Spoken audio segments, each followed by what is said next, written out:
ముందుగా ఈ వీడియోలో ఈ వారం ఓటింగ్ గురించి చూద్దాం. తర్వాత నాగమణి కంట రియలా లేక ఫేక్ ఆడుతున్నాడా అనే దాని గురించి మాట్లాడదాం. బిగ్ బాస్ తొలివారం ఓటింగ్ రిజల్ట్స్ రోజురోజుకి మారుతూ ఈ వారం ఎలిమినేషన్స్ మీద ఆసక్తి పెంచుతున్నాయి. ప్రస్తుతానికి మొత్తం 14 మంది సభ్యులు బిగ్ బాస్ షోలో అడుగుపెట్టగా మొదటి వారం నామినేషన్ ప్రక్రియలో 6 మంది సభ్యులు నామినేట్ అయ్యారు. వివిధ ఆన్లైన్ ఓటింగ్ పోల్స్ ఆధారంగా విష్ణుప్రియ మొదటి ప్లేస్లో ఉండగా నాగమణి కంట రెండో స్థానంలో, పృథ్వీరాజ్ మూడో స్థానంలో ఉన్నారు. ఇంకా బాటమ్ 3లో ఉన్న సోనియా, శేఖర్ భాష, బేబక్కల స్థానాల్లో ఇంకా స్పష్టత రాలేదు. వీరి స్థానాలు రోజురోజుకి మారుతున్నాయి. వీరిలో ఎవరు ఎలిమినేట్ అయినా ఆశ్చర్యపోనక్కర్లేదు. కానీ అందరికంటే ఎక్కువగా బేబక్క పేరు వినిపిస్తుంది. బేబక్క చేసింది కూడా పెద్దగా ఏమీ లేదు కనుక ఆమె వెళ్ళే ఆస్కారం ఎక్కువగా కనిపిస్తుంది. ఇవి ఆన్లైన్ పోల్స్ రిజల్ట్స్ మాత్రమే.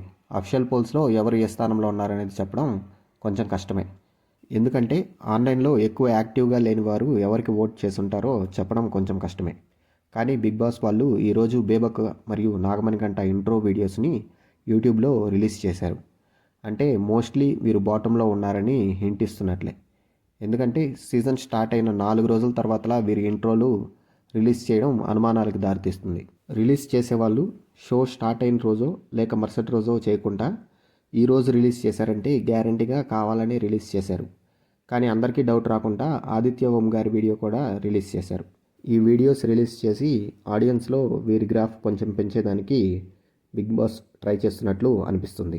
ఇప్పుడు నాగమణి కంట విషయానికి వస్తే నాకెందుకో నాగమణి కంట పల్లవ్ ప్రశాంత్ని ఎక్కువగా ఫాలో అవుతున్నట్లు అనిపిస్తుంది. ఎందుకంటే నామినేషన్ రోజు ఎమోషనల్ అవ్వడం, తర్వాత ఫుల్ డిప్రెషన్లోకి వెళ్ళి బిగ్ బాస్ నుంచి వెళ్ళిపోతానని చెప్పడం, బిగ్ బాస్ వాళ్ళు అతన్ని పిలవడం, తర్వాత రోజు నుండి అక్క అన్న అని పిలవడం, ఇవన్నీ చూస్తుంటే లాస్ట్ సీజన్ బాగా చూసి వచ్చాడనిపిస్తుంది. పల్లవ్ ప్రశాంత్ కన్నా సిచ్యువేషన్స్ డిమాండ్ చేశాయి, కానీ నాగమణి కంటకి మరీ అంత ఎమోషనల్ అవ్వాల్సినంత సిచ్యువేషన్స్ ఏమీ రాలేదు. తనది పాస్ట్లో ఎమోషనల్ జర్నీనే, దాన్ని ఎవరూ కాదనలేరు. కానీ బిగ్ బాస్లో అంత డౌన్ అయ్యే సిచ్యువేషన్ అతనికి రాలేదు. ఇంకా చెప్పాలంటే తనే అందరినీ టార్గెట్ చేయడానికి ట్రై చేశాడు. ఒకవేళ తను చేసిందంతా జెన్యూన్గా చేసి ఉంటే తను ఎమోషనల్గా చాలా వీక్ అయి ఉంటాడు. అలాంటప్పుడు స్టార్టింగ్లోనే అందరినీ టార్గెట్ చేయడం తను చేసిన అతిపెద్ద మిస్టేక్. లేదా ఒకవేళ తన స్ట్రాటజీ ప్లే చేస్తుంటే అతను ఫేక్గా ఉంటూ జనాలను మోసం చేయాలని ట్రై చేస్తున్నాడు. తన జర్నీ మొదటి నుంచి చూసినట్లయితే మొదటి రోజే తనని ఇంట్లో నుంచి బయటికి పంపించడానికి ఎక్కువ మంది తనకు ఓటు వేసినప్పటికీ అది ఖచ్చితంగా ప్రాంక్ అనే విషయం తెలుసుకోలేనంత అమాయకుడు కాదు.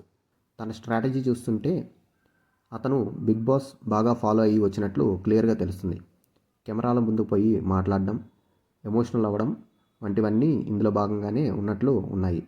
అలాంటప్పుడు చాలా సీజన్లో నాగార్జున గారు చాలా క్లియర్గా చెప్పారు, బిగ్ బాస్లో నుంచి ఎవరైనా బయటికి వెళ్ళాలంటే అది ఖచ్చితంగా జనాల వల్లే అవుతుంది, కానీ ఎవరూ వాళ్ళని బయటికి పంపించలేరని. కనుక అసలు నామినేషన్సే జరగకుండా జనాలు ఓట్లే వేయకుండా బయటికి తీసుకువెళ్ళిపోతారంటే అతను ఖచ్చితంగా నమ్ముండడు. అలా నమ్మాలంటే అతను అమాయకుడై ఉండాలి. ఒకవేళ అతను అమాయకుడై ఉంటే ఎవరు ఎప్పుడు తప్పు చేస్తారా అని ఎదురు చూస్తూ వాళ్ళని టార్గెట్ చేయలేరు. సో ఖచ్చితంగా ఆ సిచ్యువేషన్ని క్యాష్ చేసుకునేదానికి తను ట్రై చేశాడు.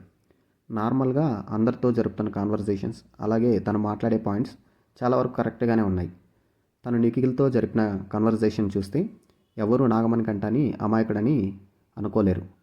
అలాగే లైవ్లో కూడా తన స్ట్రాటజీ క్లియర్గా చెప్పడానికి ట్రై చేశాడు.